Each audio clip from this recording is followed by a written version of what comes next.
Member for Kamloops North Thompson. Wow, the level of this government not wanting to take responsibility for their failed promises and their failures on all sorts of files is shocking, Mr. Speaker. Let's be clear, under us, carbon tax was capped at $30, emissions were actually going down, and it was revenue neutral. Under this government, it's climbing to $170 a tonne, and emissions are actually going up worse than anywhere else in Canada.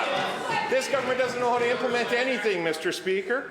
While the NDP continues to inflate the prices for gas, rent, and groceries through all these record-setting deficits with no end in sight, the only people getting richer are insiders and management consultants who are reaping the rewards. Last year alone, the Premier funneled over $220 million into management consulting firms.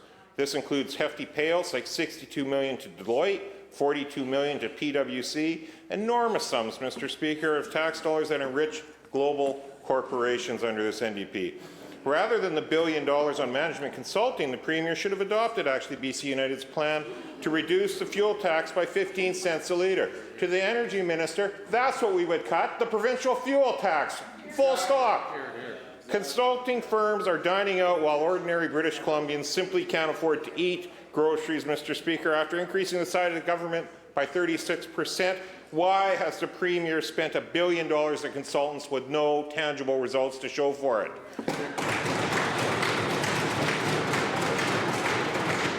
Government House Leader. Thank you, Honourable Speaker. And again, down this track of carbon tax, I think the member asked the question. He should just maybe look over his right shoulder to see the member from Abbotsford who said, I think people, well, the majority of people had the opportunity to consider the carbon tax in the last election and found it, on balance, to be a positive and progressive initiative. Maybe he can look on the left of him.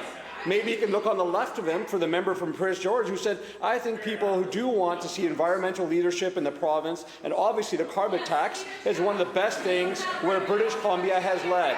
Honourable Speaker, maybe he can look left a little further at his other colleague when the BC Conservative Party was actually talking about getting rid of the carbon tax. He said, reducing the carbon tax is a valid thing to say, but you can also explain what services you will cut. Honourable Speaker? Members.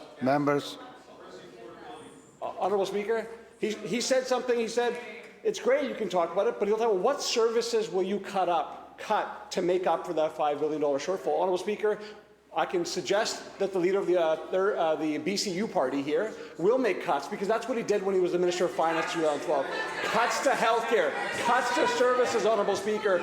People in British Columbia cannot afford the cuts that he will bring to British Columbia.